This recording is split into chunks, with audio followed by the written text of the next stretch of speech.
At 62, Marilyn Porter had built a life that few could imagine. Rising from childhood poverty, she had created a multi-million-dollar interior design empire by relying on her sharp memory, relentless work ethic, and instincts honed by survival. But lately, those instincts had begun to falter. Her reading glasses kept showing up in strange places, once even in the refrigerator. She forgot appointments, lost track of time, and stared helplessly at her phone, as if someone had rewritten the buttons in another language. With arthritis meds and blood pressure pills cluttering her counter, she feared that age was finally catching up to her. Her personal life had long been a different kind of scar. Her son, Caleb Drake, had not spoken to her properly in 15 years, ever since he had sided with his father during a vicious divorce. In a courthouse hallway once filled with shouting reporters, Caleb had looked at her with cold disgust and called her a selfish witch. After that day, he vanished from her life. Even when his father died of a sudden heart attack 10 months earlier, he never called, not even a cheap sympathy card. So when the doorbell rang 2 months ago and Caleb stood there with his wife, Sienna Ward, Marilyn felt her heart lift and ache at the same time. Caleb wore a soft, practiced expression, the kind meant to disarm rather than confess. "Mom, I've been doing a lot of thinking," he said gently. "We've wasted too much time holding grudges." Sienna, pretty and polished, added with sympathetic eyes, "Life's too short to stay angry." Loneliness makes even strong women vulnerable. Marilyn didn't ask the sensible questions. Why now? What changed? Because the human need for connection drowned out her suspicions. She welcomed them inside. Soon, Sienna began helping with Marilyn's medications, organizing them with professional precision and adding new capsules Marilyn didn't recognize. Caleb started reviewing her finances, suggesting he help protect her assets. And before long, they proposed moving into her guest wing to take better care of her. Marilyn, tired and grateful, agreed without realizing she was inviting danger into her home. As the weeks passed, Marilyn Porter began to feel as if her mind were slipping through her fingers like wet sand. Her thoughts tangled. Sentences drifted off before she reached their endings. Balancing her checkbook suddenly felt like advanced calculus. Some mornings she woke unsure of what day it was or, more frighteningly, where she was. The world around her dulled, muffled by a strange chemical fog. Through it all, Caleb Drake and Sienna Ward played their roles with unnerving conviction. "Mom, these episodes are getting worse," Caleb murmured one afternoon, his brow furrowed in rehearsed concern. Sienna kept a small notebook filled with observations, documenting every lapse, every misplaced item, every moment of confusion. She spoke gently, always with a sympathetic tilt to her head, as she brought Marilyn her pills. But within the haze, a sharp instinct, the one that had built an empire, began fighting to the surface. On a rare, lucid morning, Marilyn decided to test a theory. When Sienna turned her back, she palmed the pills instead of swallowing them, later flushing them down the toilet. Hours passed, and the fog thinned. Colors sharpened. Her thoughts felt less tangled. She repeated the pattern the next day. Again, she grew clearer. A horrifying possibility took shape. Then came the moment that changed everything. One afternoon, Caleb called to check in. They exchanged a short conversation, and when he seemed to hang up, Marilyn set the phone aside. Moments later, she heard voices, Caleb's and Sienna's, still connected through the forgotten call. "She's completely bought the dementia story," Caleb said casually. Marilyn froze. "The meds are working perfectly," Sienna replied. "Dr. Price says we can increase the dosage next month. Soon she won't even remember her own name." Caleb chuckled, low and satisfied. 3 months, maybe 4. Then we can have her declared incompetent. She's already signed everything." They spoke about liquidating her assets, transferring her business, paying off Caleb's massive gambling debts. Every word was a knife. But hearing the truth snapped something awake inside Marilyn. They thought she was disappearing. They were wrong. After overhearing the devastating phone call, Marilyn Porter knew she had only one chance to survive. She couldn't confront Caleb Drake or Sienna Ward directly. Any slip might push them to accelerate their plan. Instead, she kept playing the confused, grateful mother while plotting her escape in secret. Years earlier, during her brutal divorce, Marilyn had prepared what she jokingly called her paranoid old lady insurance policy. A prepaid burner phone hidden in her bedroom and a safety deposit box under her maiden name at a separate bank. Now those paranoid precautions were the only lifeline she had.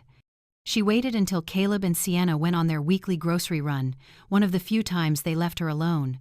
Moving quickly but carefully, she used the hidden phone to call a taxi and slipped out. At the bank, she retrieved the small metal box, $5,000 in cash, and a slightly yellowed business card belonging to Franklin Shaw, the private investigator who had once exposed her ex-husband's affairs. Marilyn dialed Franklin from a payphone. "Marilyn Porter," he said, startled. 15 years, and you only call when you're in trouble. Tell me everything." She did. The pills, the fabricated dementia, the overheard call, the forged paperwork she suspected, Caleb's gambling debts, Sienna's medical influence. When she finished, Franklin's voice was grave. "Elder abuse, fraud, conspiracy. This is serious criminal territory. But listen, we must be careful. If they realize you're onto them, they could panic, maybe even hurt you." He promised to investigate, but warned it would take 6 weeks to build a case strong enough for court. Federal authorities needed time. Surveillance, medical verification, financial tracing, interviews, background checks on Dr. Alan Price, and an assessment of the care facility Caleb wanted to use. Marilyn returned home and slipped seamlessly back into her role. Caleb and Sienna were frantic. Her disappearance had terrified them, but when she tearfully claimed she had gotten lost on her way to her office, their relief was almost giddy. That night, they added another pill to her regimen. Marilyn palmed it like a seasoned magician. The game had begun, and she was no longer the prey. Over the next month, Franklin Shaw worked quietly but relentlessly, feeding updates to Marilyn Porter through hidden phone calls. His findings were more terrifying than she had imagined. The pills Sienna gave her contained sedatives and memory-impairing drugs. Sienna's medical background was full of holes, lost jobs, forged credentials, drug theft allegations. Caleb Drake was drowning in nearly $3 million of gambling debt, owed to men who didn't bother with polite reminders. And Dr. Alan Price, the geriatric specialist, showed signs of cooperating with their fabricated dementia narrative. "Marilyn," Franklin warned during one call, "they're accelerating their timeline. The FBI needs at least 2 more weeks. If they try to move you before then, you need to stall any way you can." The crisis erupted sooner than expected. 2 days before her scheduled transfer, Marilyn overheard Sienna on a phone call in the guest wing. The woman's voice was sharp, panicked. "What do you mean someone's been asking questions? Who? Tell me exactly who." A tense pause. Then, "If someone's investigating us, we move today. I'm not losing everything because some idiot is poking around." Marilyn texted Franklin one sentence: "Moving today." His response came instantly: "Stall. Need 4 hours minimum." And so, when Caleb stormed into the living room to announce that they were taking her to the hospital for her safety, Marilyn began the performance of her life, confused, tearful, disoriented, refusing to stand, asking for Dr. Peterson, insisting she had to pack, crying that she was scared. 30 minutes passed, then 40. Caleb's patience snapped like brittle glass. "Mom, we're leaving now. Stop being difficult." They managed to force her into the car. As the vehicle pulled away, Marilyn heard Caleb on the phone. "The package is proving difficult to move. Yes, we're still coming. She's resisting." The drive to Serenity Gardens felt like a funeral procession. Inside, they were greeted by Marcia Wilcox, the admissions supervisor, who seemed unsettled by the rushed arrival. As she prepared a sedative for Marilyn, Caleb issued the command that exposed everything. "Make sure she gets the full dose. She's been combative." Marcia hesitated. Sienna snapped, "Just do what you're paid to do." And that was the moment Marilyn heard it, cars pulling up outside. Many of them. Her rescue had arrived. The sound of multiple cars braking outside cut through the tension like a blade. Marilyn Porter straightened in her chair as the door opened and Franklin Shaw entered, flanked by federal agents. He looked like the calm center of a storm, steady, prepared, and right on time. "Federal agents," Franklin announced.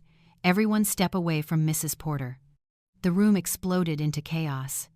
Caleb lunged forward, desperation leaking through the cracks in his polished mask. "She's mentally incompetent," he insisted, as agents gripped his arms. "We have the legal documents to prove it." Sienna shoved a folder toward the nearest agent papers, filled with forged powers of attorney, guardianship forms, and fabricated psychological evaluations. "She can't make decisions for herself," Sienna pleaded, her voice fraying. "We're her family. We love her." For a moment, the agents hesitated. The documents looked legitimate. Then Franklin placed a small device on the table. "I think you should hear this." The room filled with Caleb and Sienna's own voices from the call Marilyn had overheard, their casual discussion of increasing dosages, their plan to declare her incompetent, their glee about her assets, their mention of Caleb's debts, and their arrangement to move her into Serenity Gardens after the holidays. Caleb's face collapsed. "You recorded us," he whispered, horrified. Marilyn met his gaze with cold clarity. "Sweetie," she said softly, "you should never underestimate a confused old woman." The agents acted swiftly. Caleb and Sienna were handcuffed and escorted out, still shouting excuses. Marcia Wilcox, realizing she had nearly played a role in something criminal, set the syringe aside with shaking hands. Court proceedings followed quickly. Caleb Drake received 15 years for elder abuse, fraud, and conspiracy. Sienna Ward received 12, including charges for practicing with fraudulent medical credentials. Dr. Alan Price lost his license and received 3 years for his involvement. More disturbing was the federal investigation revealing that Caleb and Sienna had likely targeted other elderly victims in recent years. 3 years later, Marilyn channeled the darkest chapter of her life into something powerful. She founded the Porter Protection Foundation, an organization dedicated to helping vulnerable seniors fight manipulation, financial abuse, and medical coercion. Working alongside Jason Hartman, Franklin's grandson, she built a network of investigators, lawyers, and advocates.